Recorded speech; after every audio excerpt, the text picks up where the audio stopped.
Salam dostlar, hər birinizi xoş gördük. Ümid edirəm ki, yaxşısınız. Bugün də kanalda yeni bir seriya başlayıram. İngilis dili izahlarından, video dərslərinə yanaşı, həmçinin də bu tip videolarda artıq rastlaşa bilərsiniz. Belə ki, bugündən etibarən oxuduğum kitabları da sizlərlə bölüşmək qərarına gəldim. Həm də bərabər müzakirə etmiş olaraq. Çünki düşünürəm ki, bir şeyi daha yaxşı anlamağın, daha yaxşı yaşamağın və bizə təsir etməyən ən böyük yollarından biri onu başqalarına danışmaqdır. Yəni, başqalarına izah etmək və ya danışmaqdır. Bəzən bu şagirdlərə də misal verirəm. Hər hansı bir qaydanı daha yaxşı başa düşmədinizsə, biraz çətinliyiniz varsa, bunu dostlarınıza, yoldaşlarınıza öyrədin. O şəkildə daha yaxşı yadınızda qalacaq. Belə videoların davamı üçün kanalı faydalı hesab edirsinizsə, abunə olmağı və videoları da bəyənməyi yaddan çıxarmayın. İndi isə başlayaq. Videonu çəkməyə qərar alında düşündüm ki, yəni kaş ki əvvəldən başlasaydım, əvvəl kitablardan, amma qismət bugünəymiş. İlk kitab olaraq Arzu Qafarlının 5i Uğur Düsturu kitabıdır. Müəllifin fikrinə görə, əgər bir insan uğur qazanmaq istəyirsə, hədəfinə çatmaq istəyirsə, 5i Uğur Düsturunu yerinə yetirdiyi zaman uğura çatmağı qaçınılmazdır. Yəni, hədəfinə mütləq şəkildə çatacaqdır. Və kitabda bu 5i nələrdir? Birincisi intizam, ikincisi inam, üçüncüsü istək, dördüncüsü inkişaf, beşincisi isə innovasiyadır.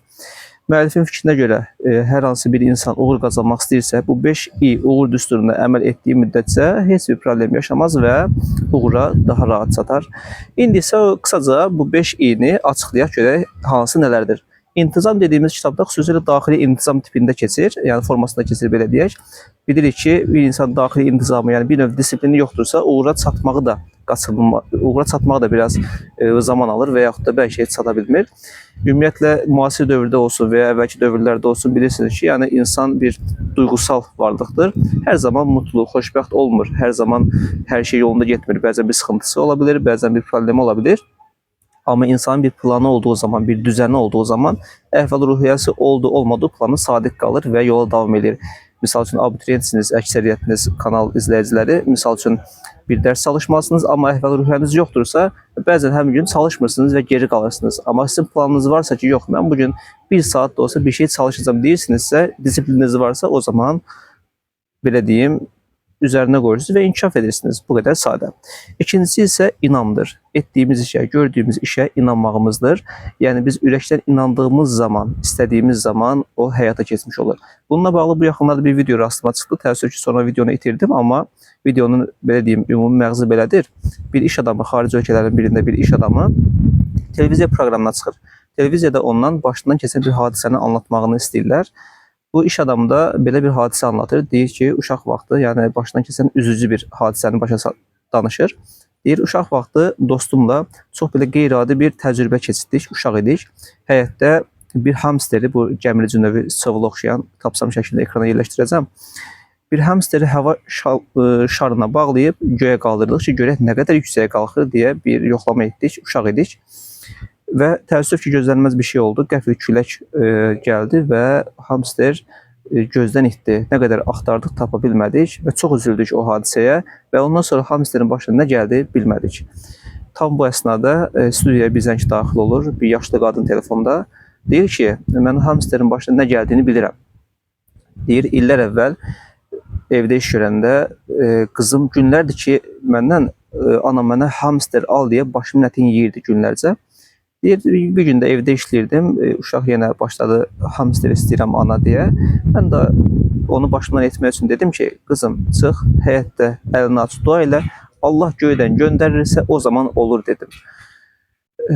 Qızım çıxdı deyir çölə, 200 dəqiqə sonra nə qədər vaxt keçsə artıq çağırır ki, ana Allah hamsteri göndərdi deyir. Deyir, bir çıxdım, hava şarında hamster, gözlərimə inanmadım deyir. Demək ki, o sizin göndərdiyiniz o hamster imiş. Belə bir hekayə.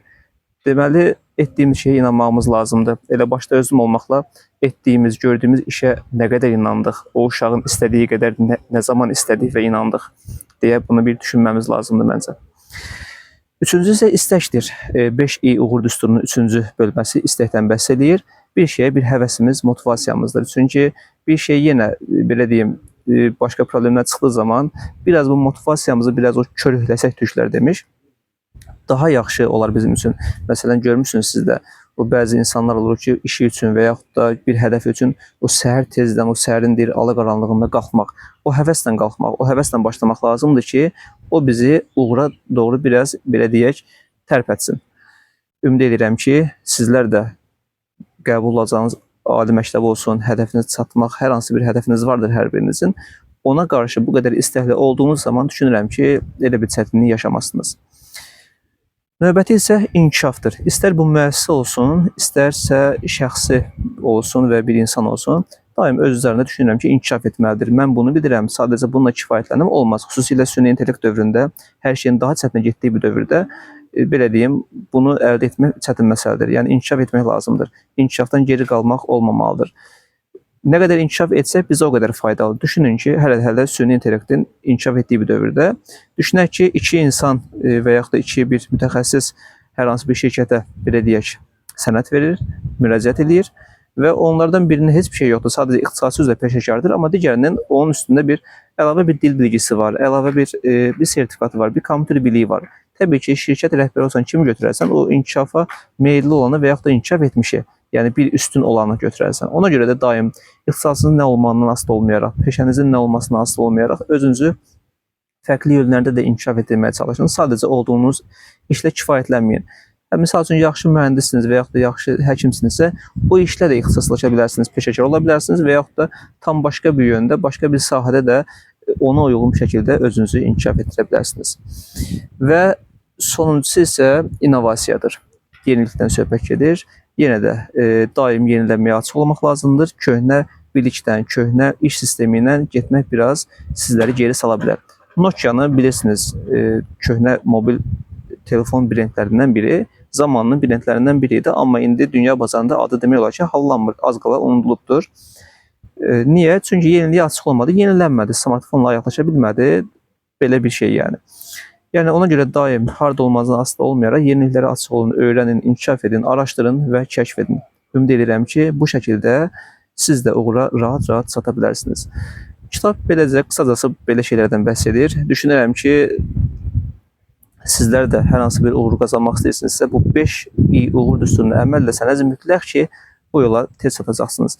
O 5-dən biri olmaya bilər, ikisi olmaya bilər, uğur qazanmayacaqsınız anlamına gəlməz, amma yenə də o 5-i də olsa, hər biri yerli yerində, öz yerində olsa, daha rahat uğura çata bilərsiniz.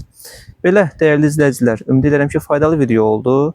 Ümid edirəm ki, uğurunuz üçün çalışacaqsınız. Sizlər üçün də bir addım olmuş oldu bu video.